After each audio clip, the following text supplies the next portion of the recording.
नमस्ते दोस्तों, मैं मितेश श्रीवास्तव आज आप लोगों के बीच एक बहुत ही महत्वपूर्ण विषय लेकर आया हूं। और आज का जो हमारा टॉपिक है वो है कि भारत में इतना मैन्युफैक्चरिंग यूनिट्स कम क्यों हैं और भारत में इतना बेरोज़गारी क्यों है। और आज हम कंपेयर करेंगे कि चाइना में इतना मैन्युफैक्चरिंग हब क्यों है और वहाँ पे इतना रोज़गार क्यों है। हम सभी जान रहे हैं कि 1950 में भारत का संविधान आया था और 1949 में चीन एक कम्युनिस्ट देश बना था। जिस समय भारत का संविधान बना था उस समय हमारे भारत का अर्थव्यवस्था एशिया में नंबर 1 पे था। और आज हमारा मैन्युफैक्चरिंग यूनिट की अगर हम बात करें तो बहुत ही नीचे हैं और चीन आज की डेट में पूरे वर्ल्ड में 1 नंबर पे बना हुआ है। ये क्यों बना हुआ है आज हम इसी वीडियो के तहत आपको साझा करेंगे, बताएंगे। यह वीडियो भारत के हर एक नागरिक को देखना चाहिए और आप लोगों को आगे दिखाना चाहिए। भारत में मैन्युफैक्चरिंग सेक्टर बहुत ही कम है और पूरे विश्व में भारत का manufacturing contribution only and only 3% यानी कि 3% है, जबकि 28% के साथ चीन 1 नंबर पर विराजमान है और 1 नंबर पर बैठा हुआ है।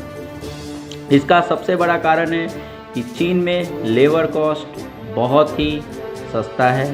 चीन में एक्सपोर्ट और इंपोर्ट बहुत ही आसान है, बहुत ही सरल तरीके से वो अपने देश को ऑर्गेनाइज किया। आज हमारा भारत सर्विस सेक्टर में 50% का कंट्रीब्यूशन दिए हुए हैं। अगर हम एग्रीकल्चर की बात करें तो वहाँ पे हमारा 17% का मात्र कंट्रीब्यूशन है।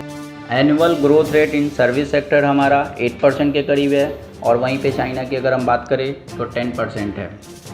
उसके बाद हमारे देश में जॉब अपॉर्चुनिटी ऑलरेडी बहुत ही ज़्यादा कम है। अब हम आपसे बात कर रहे हैं मैन्युफैक्चरिंग सेक्टर की। आज मैं अब आपको कंपेयर करना चाह रहा हूँ कि चाइना में मैन्युफैक्चरिंग सेक्टर में क्या क्या है, कहाँ पे उसने काम किया है और भारत का। सबसे पहले मैं भारत से स्टार्ट करना चाहता हूँ। तो भारत में मैन्युफैक्चरिंग का ऑटोमोबाइल इंडस्ट्री सबसे अच्छा है जो कि मैन्युफैक्चरिंग कर रही है। मैं इसका आपको एग्जांपल देना चाहता हूँ। होंडई की एक कार है i20 जो कि छोटी कार है, ये 5 सीटर कार है। इसका भारत में मैन्युफैक्चरिंग बहुत ही लार्ज स्केल पे है और इसका भारत से दूसरे देशों में एक्सपोर्ट होता है। एक है फार्मास्यूटिकल, इसमें भी इंडिया बहुत ही लार्ज स्केल पे काम कर रहा है। बद्दी जैसे शहर, गोवा जैसे शहर में फार्मास्यूटिकल के प्लांट्स लगे हुए हैं और वहाँ पे बहुत सारे लोगों को इस मैन्युफैक्चरिंग में लोगों को रोज़गार मिला हुआ है। तीसरा फाइनेंशियल सेक्टर है। भारत में लगभग अभी 32 से लेकर 35 कंपनियां ऐसी हैं जो फाइनेंशियल सेक्टर पे काम कर रही हैं। उसके बाद हेल्थ केयर है जो कि भारत में बहुत ही अच्छा, इसका भी हेल्थ केयर का मैन्युफैक्चरिंग हब है। यहाँ पे भी बहुत सारे लोगों को रोज़गार मिला है। इंफ्रास्ट्रक्चर और टूरिज़्म इंडस्ट्री भारत का सबसे बड़ा हब है। अब मैं बात करूँ चाइना की तो 1 नंबर पे वहाँ पे उनका माइनिंग का काम बहुत लार्ज स्केल पे चाइना ने फैला रखा है। आयरन का काम चाइना के पास है। टेक्सटाइल की बहुत बड़ी उनके पास मैन्युफैक्चरिंग हब है। फूड प्रोसेसिंग उनका बहुत ही स्मूथ और लार्ज स्केल पे है। इलेक्ट्रॉनिक्स आज पूरे विश्व में अगर आज इलेक्ट्रॉनिक्स का कहीं मैन्युफैक्चरिंग हब है तो वो है चाइना। और सब जगह से अगर कोई इंपोर्ट करता है तो वो चाइना से इंपोर्ट होता है और चाइना उसको एक्सपोर्ट करता है। भारत के हर एक राज्य में इतना पोटेंशियल है कि वह अपने देश में मैन्युफैक्चरिंग हब खुद बना सकता है। हम अपने देश में खुद टॉर्च बना सकते हैं, हम अपने देश में खुद हेडफोन बना सकते हैं, हम अपने देश में खुद मेमोरी कार्ड्स बना सकते हैं, हम अपने देश में खुद पेन ड्राइव बना सकते हैं।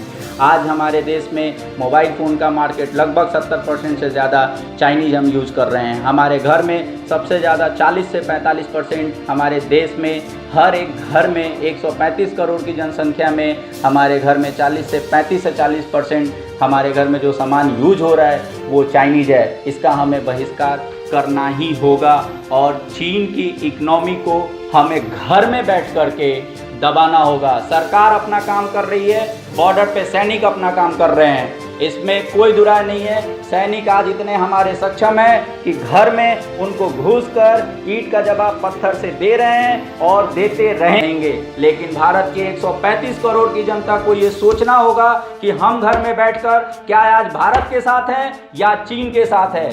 आज हमारे देश में हर एक नागरिक अगर ये प्रण ले कि अगले 90 दिन, जितने दिन हम कोरोना वायरस की वजह से घर में बंद रहे, उतने दिन हम चाइनीज सामान को नहीं खरीदेंगे, तो उसका मैन्युफैक्चरिंग पे भी असर पड़ेगा, उसके इकोनॉमी पे भी असर पड़ेगा और भारत का इकोनॉमिक रेट ऑटोमेटिक ग्रोथ की तरफ बढ़ेगा। ये मैं दावे के साथ कह रहा हूँ कि भारत का हर एक नागरिक सिर्फ और सिर्फ 90 दिन का ये प्रण करे कि मुझे सिर्फ और सिर्फ इंडिया का सामान बना हुआ खरीदना है और इंडिया में जो मैन्युफैक्चरिंग हो रही है मुझे उसी को खरीदना है। और हमारे देश में बहुत सारे ऐसे बिजनेसमैन हैं जो इस पे काम कर रहे हैं और करते रहेंगे।